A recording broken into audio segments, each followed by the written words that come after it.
This is Wicket on Wisconsin. My name's Mike Wicket. After 10 years in Milwaukee talking sports, I took a bit of a break, but now I'm back and here to talk about the Packers, the Bucks, the Brewers, and more with you. And now inside the Koss Headphone Studios, this is Wicket on Wisconsin with me, Mike Wicket. All right, well, that for heck's sake, nice way of putting it, isn't it? That's not what Packers fans expected when this one showed up on the schedule. And that's for sure not what Packers fans expected when they watch their team go down to Tampa Bay, coming off a bye week. Welcome into another episode, an instant reaction to the Packers game. Their loss to the Tampa Bay Buccaneers, 38-10. I don't even know how to describe this football game other than to say it was really, really strange.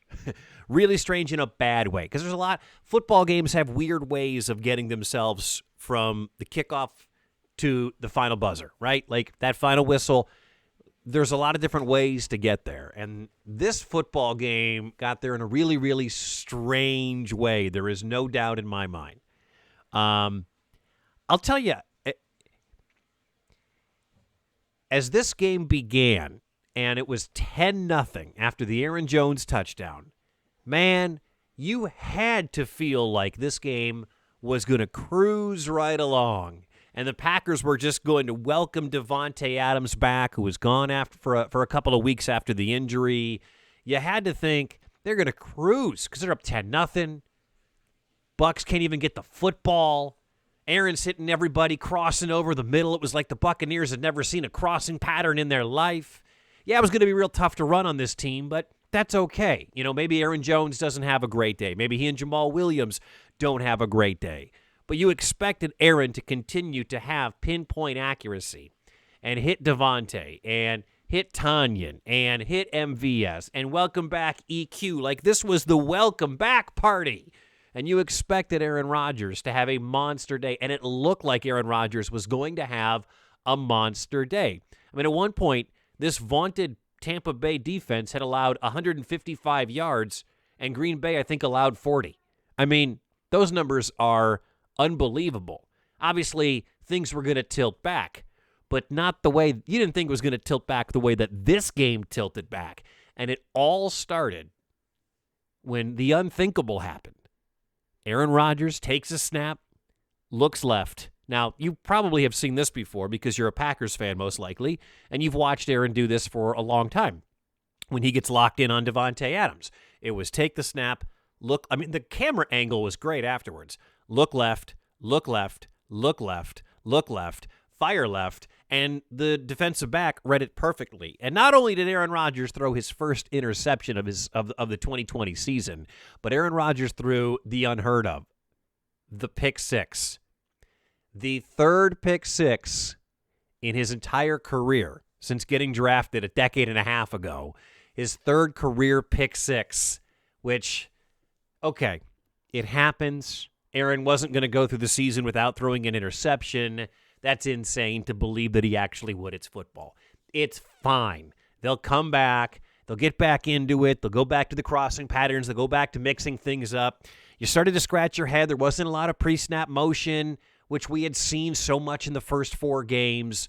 And I don't understand where that went. And a lot of the quick passing was gone because then the unthinkable happened again. Now, stop me if you've heard this one, but Aaron took the ball and forced it to Davante Adams. Now, that was an easy, low-hanging fruit cliche that a lot of Packers fans like to grab onto last year and say, well, he just forces it into Davante. That's all he does. I was actually okay with that last year because Davante Adams was really all they had. I mean, Allen Lazard was a nobody. He's still not really that proven. They didn't, Geronimo Allison was the NFL's leader in drop passes. I didn't want him throwing there. Jimmy Graham is slower than I am. You didn't want him throwing there. He wasn't terribly comfortable throwing to anybody but Davante. So I'm okay when he decides that he's going to get the football to one of the 5 best wide receivers in the National Football League. The thing is, Tampa knows he likes to do it too, and so does the rest of the National Football League. They got an arm in there, and it's football. Ball bounces up in the air. It gets picked off by Tampa, and we nearly had 2 pick sixes thrown by the great Aaron Rodgers in 3 plays. It was unbelievable. Eventually, they would pound it in. They'd score a touchdown again. And that 10-0 lead that Green Bay had built up, and that feeling of, 5-0, all right, put your feet up. Let's bring on whoever the hell that is the Packers playing in Week 7. They got this under control. This game's going to be, we're coasting. No, all of a sudden, it became 14-10, and then it was after that I just started to feel like, I don't know if the Packers were broken by that, but that pick six and the subsequent interception thrown by Aaron threw the entire team offensively, threw the entire team off, and they couldn't do anything right. Nothing. I mean, if you want to talk more about Aaron, and I certainly do want to talk more about Aaron, and I still think Aaron's going to come back and challenge for the MVP, and it's I mean, we're not even in October yet, so anybody who thinks that Aaron is now washed and ruined because he had one bad day on the road against a great defense, stop. Just stop, all right? But this was a bad day for Aaron Rodgers. You had the two pick sixes, or the two picks, the one that went back to the end zone. He missed Mercedes Lewis barely. I mean, a better effort out of Mercedes may have come down with that, but there was a pass over the middle he missed him on the wheel route that Aaron Jones caught but then got hit, the one that Tampa challenged early in that first half, part of the 28-point second quarter for Tampa Bay. That ball, if he hits Aaron Jones in stride, Aaron is gone, but he had to stop, and that's why the defender got such a clean pop on him and jarred the ball loose. There was a throw to MVS that was off. There was also a throw to MVS that I feel like if Valdez-Scantling lays out for, he can at least make a better attempt than the one that he did. But Aaron was off in this football game, and whether those two interceptions got in his head or it was the unbelievable pass rush by Tampa Bay, I mean, they play physical, they play nasty. Levante David is a beast. He got his shots in, and Ndamukong Suh, I'm going to bet there are a lot of people that didn't realize Ndamukong Suh played for Tampa Bay, but he does, and he's a nuisance, and he plays nasty, and he plays ugly football, and he's still a dirty football player, and he's really, really good. Jason Pierre-Paul still getting it done at this point in his career. You thought that you could pick on that young secondary, but man, give Tampa credit, especially after Bakhtiari goes out with an injury. I don't know what's going on with Bach. I don't have an update. I'll have one for you at the next podcast sometime in the middle of this week or on the Facebook page or on Twitter at Mike Wicket. But give you, as much as I want to talk about Aaron and the inability of this offense to do anything really in this game after they got up 10-0, you do have to give credit to Tampa Bay. I know we don't like to do that, but boy, did they get after Aaron Rodgers. And you can't run on this team. There's a reason why Tampa, as the number 1 or number 2 ranked rush defense in the National Football League, Green Bay could get nothing going. Time to get some stats up for you. Green Bay could get nothing going whatsoever on the ground against Tampa, especially up the middle, and boy, are they good. It was almost painful trying to watch Aaron Jones and Jamal Williams try to operate in this offense, just because the Buccaneers defense is that good. I mean, that's I don't know what else I can say about it, but the Buccaneers defense just is that good at stuffing the run, and they took it out on the Green Bay Packers. It was obvious all game. Get these stats up here for you.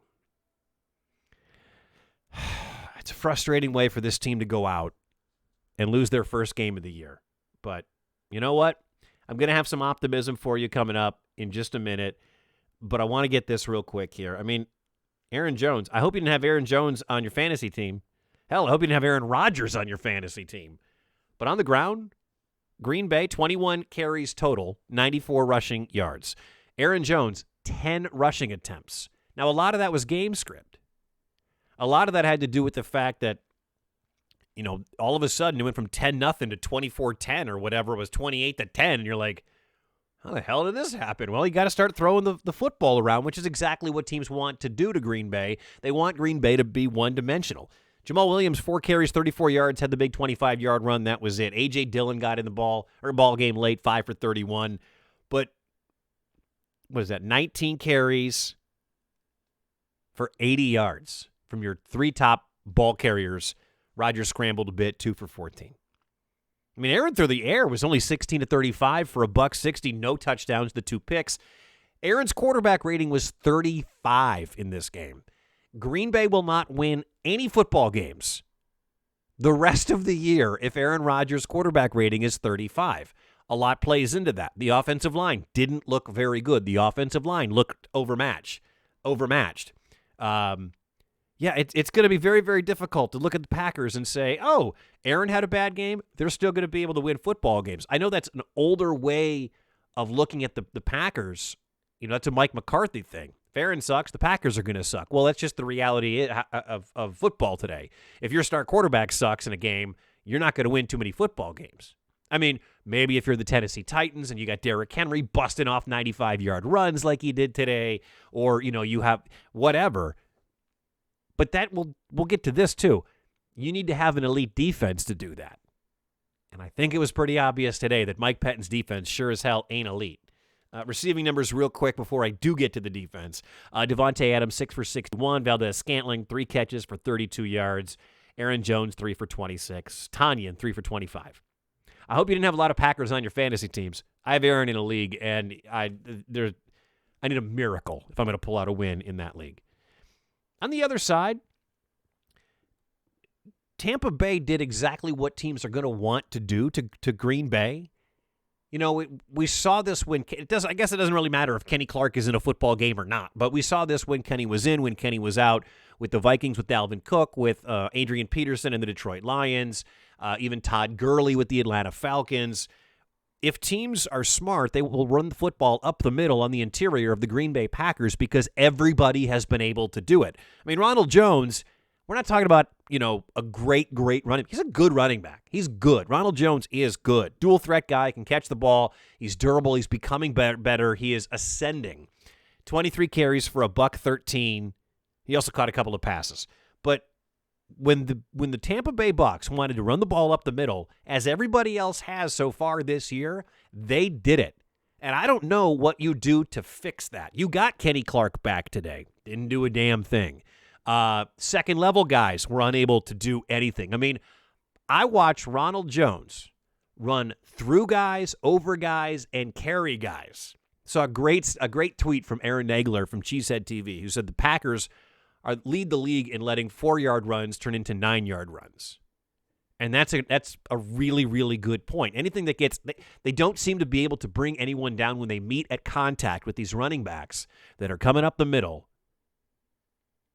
without letting them get 2, 3, 4, 5, 6 extra yards. The Packers are is it wrong for me to say this? But do you watch this Packers defense? They're bend but don't break. Everybody loves saying that. I was, having a conversation with Ben Fennell from the NFL Network, who was my guest last week on the podcast. And he likes the term bend but don't break defense. I hate the term bend but don't break. Every NFL defense is a bend but don't break defense. Everybody's going to give up yards in today's NFL. You're going to give up yards. Everybody's going to give up points in today's NFL. You're going to give up points. But if you can bend and not break, that's supposedly supposed to make you special. How about this? The Green Bay Packers are a soft defense. Yeah, the Green Bay Packers are soft. Like, there's nothing physical about Green Bay. Yeah, Zadarius Smith occasionally makes a play. Where was he today? Where was Preston Smith today? Better question. Where's Preston Smith been all year? What has Preston Smith done for this football team all year? Nothing. I mean, they got one special guy on defense, and that's Jair Alexander. A couple of guys will make plays here and there, but this Packers defense is soft. It's the only way you can say it. And while we're talking about Mike Pettin and the defense, who dreamed up the scheme of letting Brady sit back there, especially in the red zone, with a 3-man rush and letting him pick apart 8 defenders? With all the talent he has running back there? Mike Evans didn't do a lot, more of a decoy today with that bum ankle. They mentioned in the pregame that Bruce Arians wished that Mike Evans had sat out the Tampa game against Chicago, would have given him some extra time to get, the ankle right. You got Chris Godwin back. He's great. You got Rojo back there. This Tyler Johnson kid they like out of Minnesota. And And the reunion of Brady and Gronk in the end zone. Wasn't that great? Aren't you so happy to see Gronk get back and give you the big Gronk spike? I'm not. I'm not at all. Not whatsoever. No, I wasn't happy to see that at all. And it's kind of scary now that not only does Green Bay give up a bunch of yards to running backs up the middle, but now they're unable to stop tight ends. That's a bad sign as well. I don't know if Christian Kirksey's coming back anytime soon. I'd like to say he is. We don't know. We're going to have to wait and see. But I don't know what's happened to a lot of the playmakers on this defense. I mean, Kenny Clark back from injury. I give him a pass. He'll get back up to speed. But you needed Rashawn Gary to make a play today. Only time I heard Rashawn Gary's name today was when he grabbed Tom Brady's face mask and twisted it. You needed Zadarius Smith to make a play today. I feel like he wasn't even in the game. You needed Preston Smith to show up. Preston Smith hasn't shown up since the 2020 season began. I don't remember him making any big plays so far in 5 games. And how does a Tampa Bay team that leads the National Football League in penalties go penalty-free? I don't like to blame referees. This game was lost because Aaron Rodgers had a bad game, and Tampa Bay absolutely capitalized. But it does seem a little bit weird that a team that leads the league in penalties off of double-digit penalties against Chicago, zero penalties they were called for. I think they got called for 1 or 2, and they were offsetting, so it didn't really matter. It's ridiculous. Going forward, I do want to say this about both teams. I think Green Bay is going to be okay. Back it up. I want to get to Green Bay. I have to set up my conversation about Green Bay by looking at Tampa Bay. And by looking at Tampa Bay, I have to pause and say, boy, I bought into Tampa going into the Chicago game. And I thought, okay, don't sleep on Tampa Bay, especially when they get all those weapons and Brady is back there. He's not the old Brady, but he's still Brady and he's still smart. And I bought into Tampa going into week 5 when they played the Thursday night game against the Bears. And then they lose to the Bears, who I think are garbage, but maybe I have to actually start believing in the Chicago Bears. That's painful. I don't know if I can do that with a Nick Foles quarterback team, but whatever. Perhaps, we need to start giving the Bears credit. And as we're watching, as they beat Carolina today, and they physically handled Teddy Bridgewater and DJ Moore and Robbie Anderson and Mike Davis. I mean, they limit what you can do offensively. Perhaps that's what they did to Tampa Bay.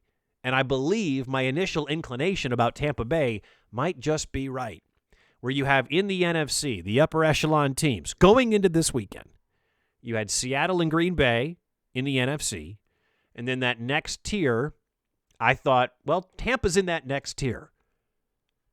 Maybe Tampa's in that top tier with Seattle and Green Bay. Maybe Seattle and Tampa Bay are the top tier, and Green Bay is in that second tier.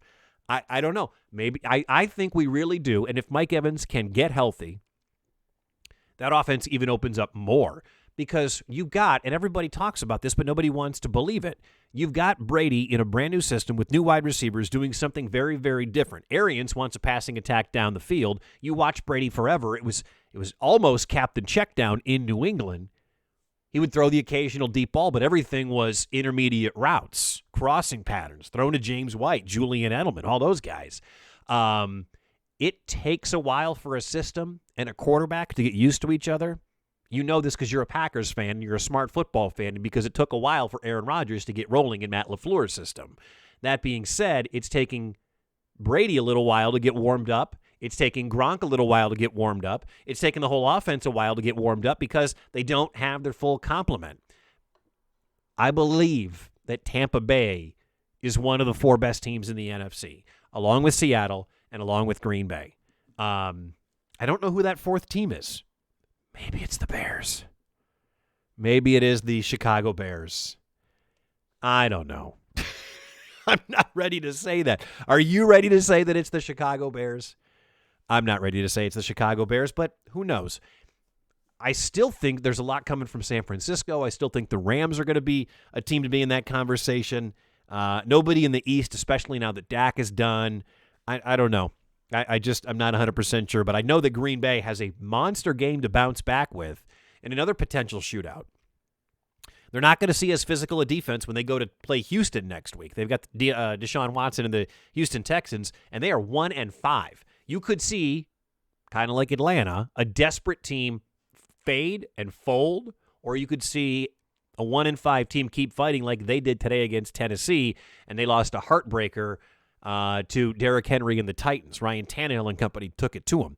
I think Green Bay has to figure out a way to get tougher in the middle. I think Green Bay really is going to have to figure out what to do at left tackle if David Bakhtiari is out for any amount of time, because J.J. Watt and company are going to be coming.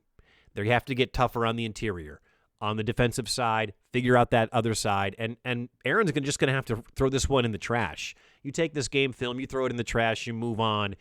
If Ryan Tannehill can throw against the Houston Texans, you better be damn sure that Aaron Rodgers can throw against the Houston Texans. Watch out for a big game from Aaron Jones coming up this week. I think that whole running attack and the offense we're normally used to seeing, quick passes, pre-snap motion, getting the ball out quickly to Aaron Jones, hitting guys in stride, pacing. I think you're going to see that come back into play. Obviously, Houston's defense is not what Tampa Bay's defense is. 38-10 the final. Packers lose. They fall to 4-1. Up next, the Houston Texans. I'll have another podcast for you this week. Don't forget, please tell a friend about the podcast, and wherever you are listening to it, please subscribe and make sure that you are rating it and make sure that you give me a review because it helps me grow the podcast. You can always hit me up on the Facebook page, facebook.com/Mike Wicket Podcasts, and I asked for people to send me some tweets before I came into the studio here, decided to start recording. So I'm going to just read some of these that came in. I said, hey, send me some of your tweets, and let's see here.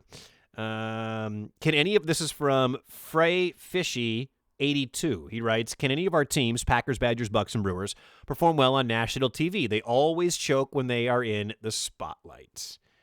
Wish you were wrong, but I can't really argue with that right now, Fishy, so just going to say you're probably right. This is from J Hicks 1116. Justin writes, Packers had 2 weeks to prepare and came out flat. They also decided to go away from creativity on offense that has carried this season. I 1,000% agree with you, J Hicks 1116. It looked at times, and maybe you have to give credit to Tampa Bay for forcing them into this, but it looked at times like the old Mike McCarthy offense. Slow to develop. Aaron, we need you to run around, create. We're just going to go. It didn't feel like this offense whatsoever. And I'm going to end on this text or this tweet right here at Mike Wicket from Chris Phineas. Chris writes, one word, woodshed. It did feel like that. Hey, thanks for checking out this episode of Wicket on Wisconsin. My name is Mike Wicket. Packers lose. Hey, sometimes you just got to get punched in the mouth. It all depends on how you answer the bell next week. And they've got the Houston Texans a chance to get back up on the winning side. And now they are at a tie in the NFC North with the Chicago Bears, which is just mind-blowing. I don't understand how the Bears keep winning. That's it. Hey, up until next time, thanks so much for checking us out. We'll do it again. Follow me on Twitter at Mike Wicket for all the latest. And don't forget to subscribe wherever you get your podcasts. As always, go Pack, go Bucks, and go Brewers. Thanks for listening to Wicket on Wisconsin. If you have any feedback or you want to reach out to the show, you can find me on Facebook, Mike Wicket Podcasts, or you can email MikeWicketPodcasts@gmail.com. And you can find me on Instagram and Twitter at Mike Wicket. Thanks to Silverman Sound Studios for providing the music for today's show. And you can find us anywhere you find your podcasts, including Apple, Spotify, and Google Podcasts. Until next week, thanks for listening to Wicket on Wisconsin.